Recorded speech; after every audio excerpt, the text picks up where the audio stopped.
You guys are going to want to send this one to your parents. Imagine being 56 years old with two kids and launching a multi-billion-dollar company. That's exactly what Amit Bendov did when he launched Gong back in 2015. The business hit $5 million in revenue in 2018 before breaking $100 million in 2022.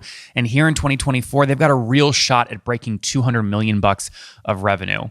Now, what about equity? How much of the company does Amit still own? Well, the firm sold 9% equity, or about 9%, in its $65 million Series C in 2019. And that valuation shot up during the equity heydays of 2021 and 2022, where they closed and hit a $7.3 billion valuation. Again, likely to be down now because of contracted equity markets.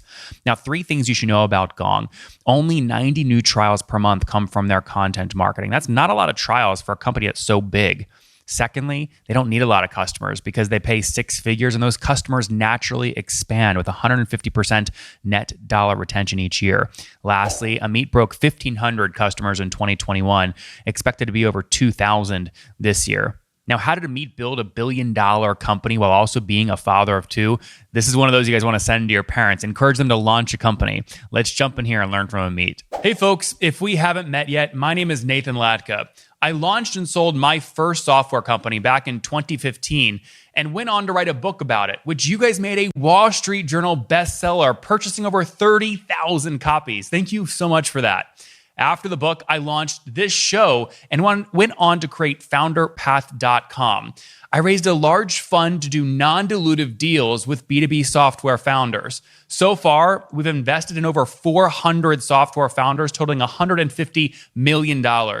Here in 2024, we're doing 3 to 4 new deals per week. So if you're looking for capital and don't want to give up equity, go sign up at founderpath.com for free to get your offer. All right, let's jump into the interview. Hello, everyone. My guest today is Amit Bendov. He's the co-founder and CEO of Gong.io, the #1 revenue intelligence platform for sales. He brings more than 20 years of leadership experience in hypergrowth enterprise software startups, managing product marketing and sales for global corporations. Prior to founding Gong.io, he was the CEO of Sysense and CMO of Panaya. Amit, you ready to take us to the top? Yeah, let's give it a shot. So you're very specific there in calling Gong a revenue intelligence platform for sales. Help me understand what that means. Yeah, so revenue intelligence is kind of a new thing. The majority of the world still doesn't know what it is, but over like 1,000 companies already do.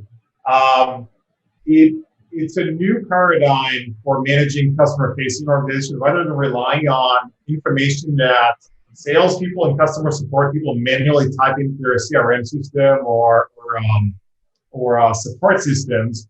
Gong automatically captures like information from the customer's mouth by reading their emails, by joining calls, by joining meetings, using natural language understanding to compile that information, create insights both for the customer-facing people, how they can get better, and for the leadership team so they can understand exactly what's going on without having to chase people to update the forms.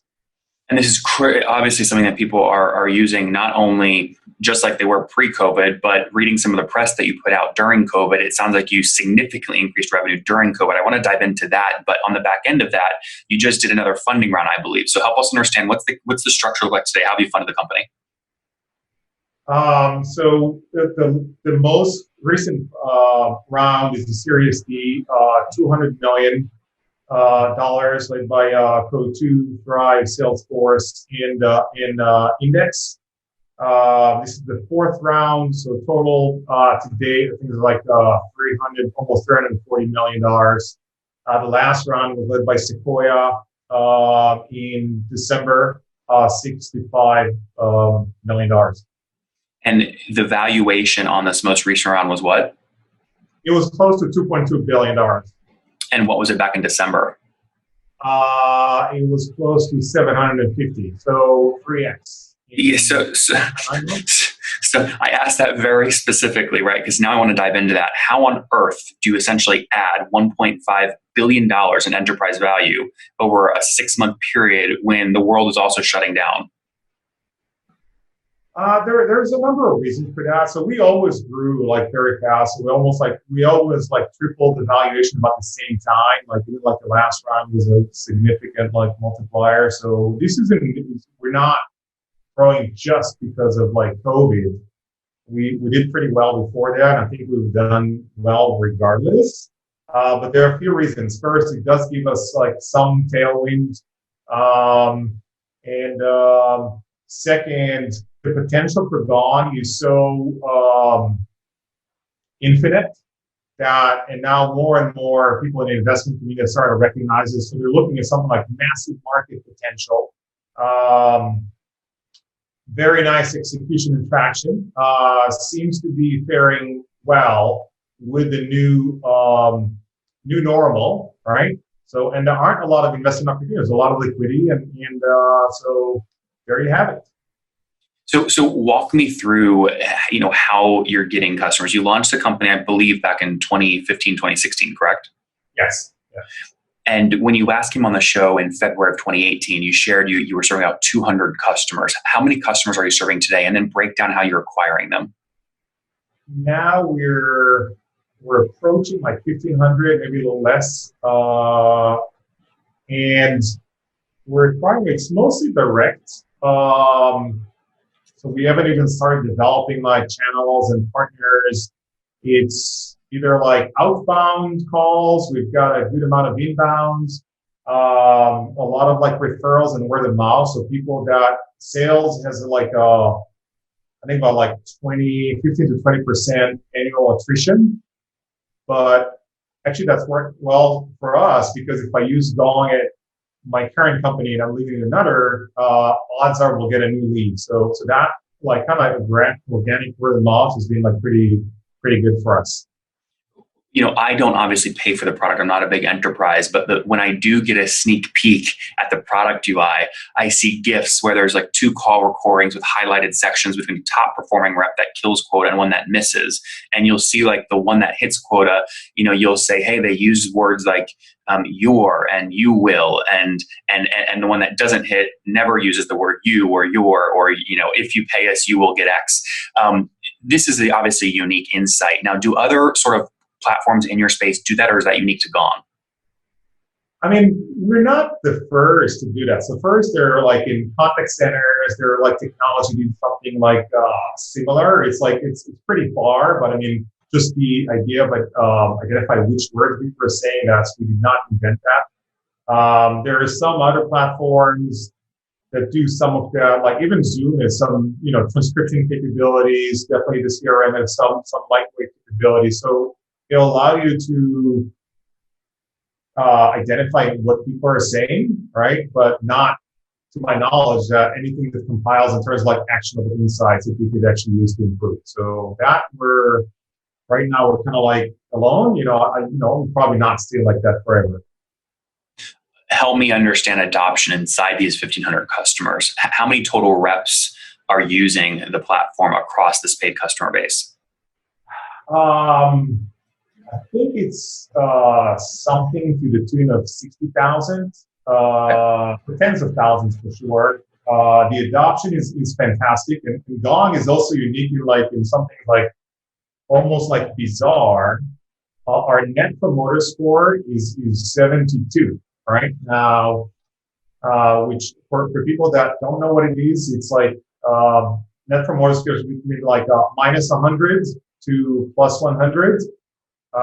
And the iPhone, when it was launched, was at 66, right? And that's probably the most successful consumer product that you could think of. Gong is rated higher, which is an anomaly for an enterprise software product, right?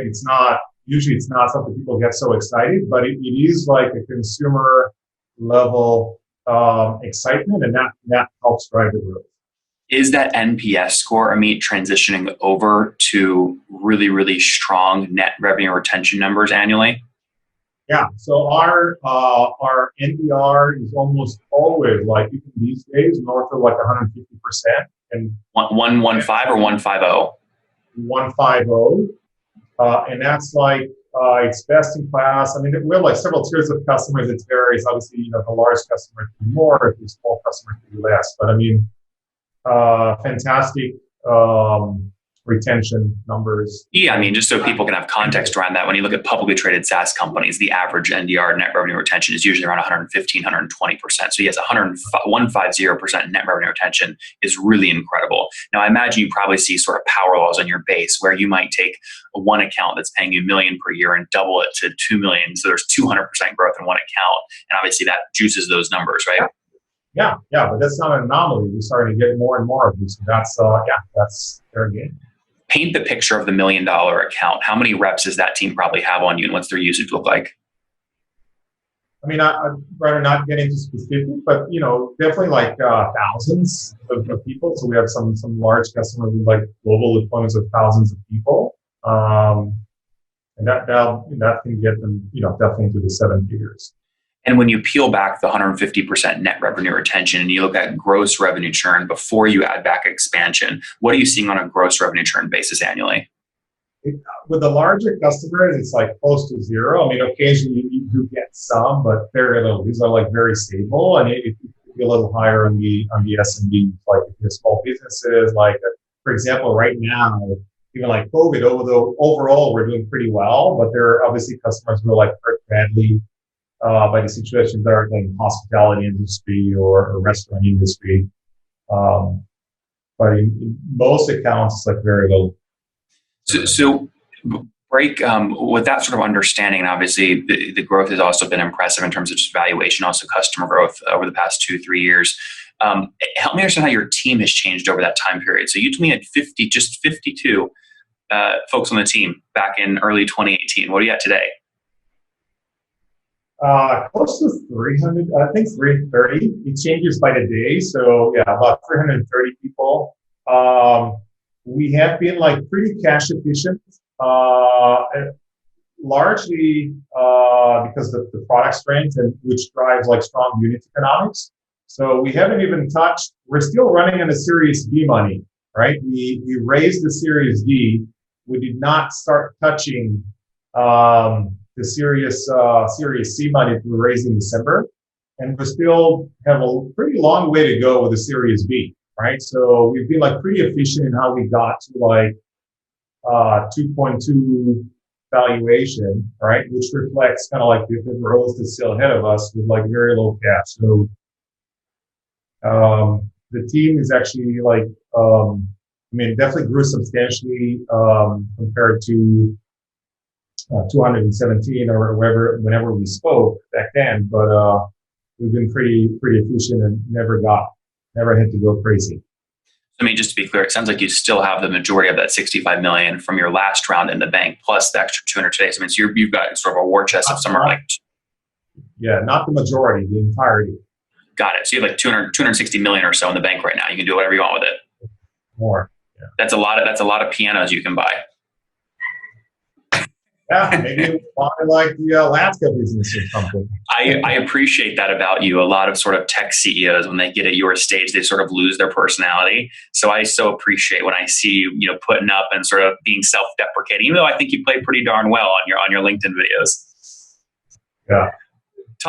Let's back into here to understand more about sort of ACV growth, right? So as companies do what you've done, grow very fast, you almost always see ACV expansion. You told me back again in early 2018, the average customer is paying about $30,000 in terms of average ACV. What's that ACV up to today on average? Well, I didn't tell you that. You kind of calculated the number. Did I bet? It was. I remember that interview, but it was less than that. Right now, it's north of 30. I mean, so, just looking at the average, Gong is like entire spectrum of customers. We have like on the lower end, it could be usually the minimum would be like 15K for smaller customers, and 7 figures on the upper tiers, and like all the range in between. Like, and again, this is like happening pretty fast. Like we always thought that one day, we'll get to like very large customers, but actually started like reaching out to us like a lot sooner. So for a company our age, we're pretty diverse in terms of like size of customers. So just to repeat that back to you, people can get started for as little as $15,000 a year just to start using Gong. They then can expand over time, and you have customers paying north of $1 million a year to use Gong. Yes. Any eyes on your first $10 million a year account? I mean, how do you get there? You have to upsell obviously like crazy, get thousands and thousands of seats on them. I don't know. I mean, it's not that it's kind of like a trophy that we need to accomplish. I'm sure it will. And we're kind of like long-term minded. It's not about things. We grew because of the rate of reviews that we get from customers. That's what we want to get. And I'm sure things will. The rate of what? The rave. We call it like raving fans. It's our number one operating principle, and we don't want to have just happy customers. We want this kind of like NPS, so like in the 70s, and that's actually drive the growth. So usually we'll get into accounts, and others teams will start wanting Gong. Why do these guys have? And they, say, oh, this is pretty cool. I wanted to. So it actually spreads virally within the account. We're not necessarily trying to land like an 8-figure deal on day one. Yep. Now, Amit, if I take the 1,500 obviously customers times even $30,000 ACV, it sounds like obviously you have a range, and maybe it's higher than that on average today. But averages aside, I mean, that puts you north of a $45 million run rate today. Is that accurate? Yeah, we're well north of that. Yeah. Do you have eyes on, again, I'm just comparing this to other Series D founders I've had on, right? I mean, I assume you're getting close if you haven't already passed a $100 million run rate. Do you think you can do that this year if you haven't passed it already? No. We're not going to get to 100 million this year, but we're not far from that. Okay, interesting. And what, in terms of strategy to get there, whether it's, again, it sounds like it'll be more than this year, maybe next year, do you think it will more be a function of your upsell and expansion team driving more adoption and then increasing accounts respectively, or will it be new customer additions completely? We have both. So we always kind of swing. We have two things working. First, very strong new logo acquisition, and second, great expansion within customers. And we always have to calibrate. Sometimes there are a lot of expansions, so the new team people don't necessarily need to sell as many new logos. So we started breaking the accounts and make sure we pull both levers. But both of them are pretty strong. I mean, I've kind of shared with you the zone of our NDR. Plus the new logo, that's what drives the strong growth. Well, I mean, if you look at revenue growth over the past 12 months, what % of the growth would you say came from expansion versus new ads altogether? Do you know? I don't even the top of my head. Okay. Both are substantial. Fair enough. Yeah. What about altogether? Ignore cohorts of where the growth came from. Just total revenue growth past 12 months. What was that? We have we have customers. So our history, I mean, we started selling in 2016. So we have about 3 years of history. Those cohorts are around 250 and north, right, % of what they bought, and they're still most of them are still with us, right? So. Yep. Very, very strong growth over time, and retention, lifetime value, all those metrics. I mean, that's one of the things about the valuation that our unit economics are very strong, and the product power is driving that. Are there any, really strong unit economics that you guys are very proud of and you worked really hard to hit that I haven't already asked about? I mean, you name it. So NDRs are, LTV to CAC is greater than 5. I mean, it's virtually infinite with very little churn that we have. And tell me more. Tell me more. Let's touch on, before we wrap up, let's just touch on CAC real quick. So let's just use a new $30,000 ACV account. What are you comfortable spending to get that account in terms of CAC? I could easily spend 30,000 because with very little churn, I could get 150,000 at least, and maybe even more. So yeah, we're not spending 30,000, but we could, and it will still be pretty good business. Where are you spending money when you are getting new customers? Obviously, it sounds like you have an inside sales team. Are you doing any paid? We get so obviously we're spending on product, right? So product drives product. Gives you pricing power, it gives stickiness, and it gets people to talk about you. So that's always our thinking. Second, we do some paid ads. Most of our, I think our inbound, it's hard to measure exactly, right? Because these things like are all like intertwined. But content marketing is like it's been like very strong for us, especially on social media. So we have we create content is like very different and people absolutely love, right? We have like three attributes for content. First, that it's easy to consume. So not like 13 pages white papers that nobody budgets to read. Second, it's immediately applicable. It's not some kind of like, bold ideas that you could apply in 20 years, something I could use right now. You said about those words or things. And three, it is relevant to our audience, but only to our audience. Like, it doesn't interest doctors or dentists or beauticians, right? It's only interests people. So it's kind of like self-qualifying. And that's creating a lot of following. And it drives, not necessarily someone reads the blog post. I mean, I got it by Gong, right? But it does, over time, it does create like recognition. People say, oh, this is interesting. Who's that company? Where are they getting this data? Why is everybody talking about it? And that drives a lot of inbound. Do you know how many new trials you're getting every month because of these strategies?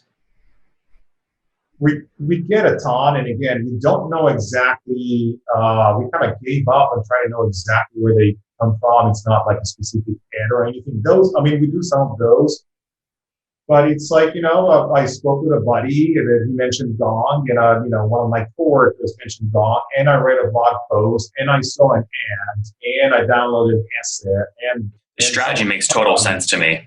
Yeah, that strategy makes sense. I think if people try to overanalyze, you kind of do things that they're real and genuine over time, they pay a big dividend. Yep. Last team questions here before we wrap up with the famous five. Of your team of 330, how many are engineers? We have about 90. 90. Wow. Okay. And how many sales reps do you have that actually carry a quota? I don't know off the top of my head. I mean, but definitely something in that like 60, 70. There are also SDRs that carry partial. So anywhere between like 50 to 100. Do you give your CSMs quota if they're only focused on driving expansion revenue or no? The CSMs are measured mostly on NPS. They're not salespeople. They want to make sure the customer is getting like the best possible service. They kind of do have like NPS and renewal rate, which is kind of proxy, but it's a very small portion of their compensation. So they don't try to pressure the customer or anything, just to keep things top of mind. All right, Amit, let's wrap up here. Famous five. Number one, favorite business book. How to Be a Capitalist. You're supposed to make me feel good at the beginning of the interview so that I go easier on my questions, right? I read a lot. I read a lot. Right now I'm reading not, but what's it called? Origin Story. Right now it's more of like a history book. It explains a lot of things by David Christian. It's a pretty good book. Not like strictly a business book, but it does give like a lot of like interesting angles about the world and where it's coming from. A lot of patterns applicable to business in that book. Number two, is there a CEO you're following or studying? I wouldn't say following, but I'm a big fan of Steve Jobs. Like, I only wish it was like a nicer people version of him, but it's like product and market thinking, definitely like that'll be my choice. Number three, Amit, besides Gong, what's your favorite online tool for building your company? Easily LinkedIn. LinkedIn is massive for me and I think for our company. Number four, how many hours of sleep do you get every night? Like 5. I'd say no more than 5. Yeah. No more. That's not a lot. It's not. It's just my clock. I don't even like set an alarm clock. That's where I wake up like on my own on a weekend, right? So I don't need a lot of sleep. That's great. And what's your situation? Are you married, single, kids? Married, 2 boys, 16 and 20. Happily married, like same woman for like 26 years. Wow. And how old are you? I'm 56. How old? 36, 56? 36? Do I look 36? I was going to say, holy mackerel. Okay. You said 56? 56, yeah. 56. Okay. Last question. What's something you wish you knew when you were 20?